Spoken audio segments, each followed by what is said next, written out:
nagkakilala kami ni Crystal sa sa Bulacan State University, schoolmate kami.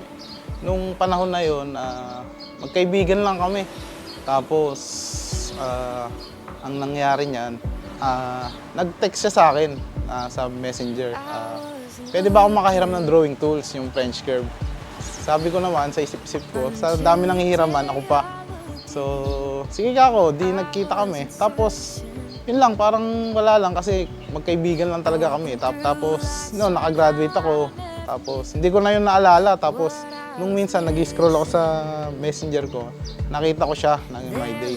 So, minessage ko siya na gano'n, January yun eh. Sabi ko, pwede ko baka kung makuha na yung hinira mo sa akin French curve kasi magba-Valentine's yun eh, January.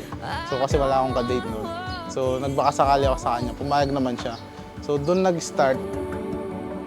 Wherever we go, I don't know where it's leading, but all that you are, so that I'm needing lighting. Nak, kaya mo yan. Kaya natin ito, sir.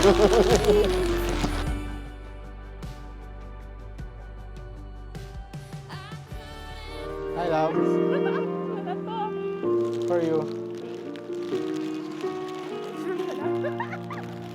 Naalala mo pa ba nung nagkakilala tayo? Nung hinira mo yung French curve sa akin. Tapos nag-message ako sa'yo. Yun, buti pumayag ka. Nagpapasalamat ako kay Lord kasi sinipot mo ako noon. Kahit na nung una, ang hirap kasi bawal pa. So, actually last year ko pa gustong gawin to, nung anniversary natin. Then, nung New Year's, ngayon, ang sabi mo noon, gusto mo sunset, nasa beach, meron kang red roses. Sana nagustuhan mo yung, na-surprise ka ba o may idea ka? Kinabahan na. Kinabahan ka kanina nung, Pagpasok. yun, mahal na mahal kita.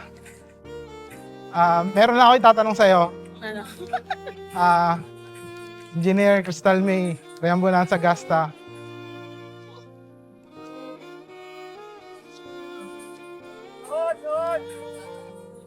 Will you marry me? Ay, nanay ko! Ma'am! Ma'am! Hindi na! Birthday! Yes? Hindi ko narinig. Yes! Ganun ba?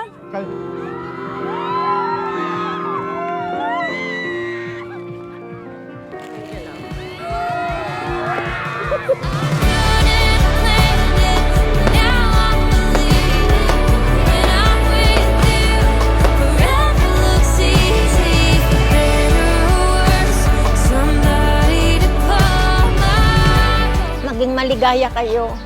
Lagi niyong tatandaan, magbigayan kayo. Give and take lang anak yan. Sana magmahalan kayo at huwag niyong kakalimutan yung nasa itaas. Huwag silang na magpanalangin sa buong may kapal na bigyan sila ng gabay. Iman, maging responsable kayo ha, ikaw din, Crystal.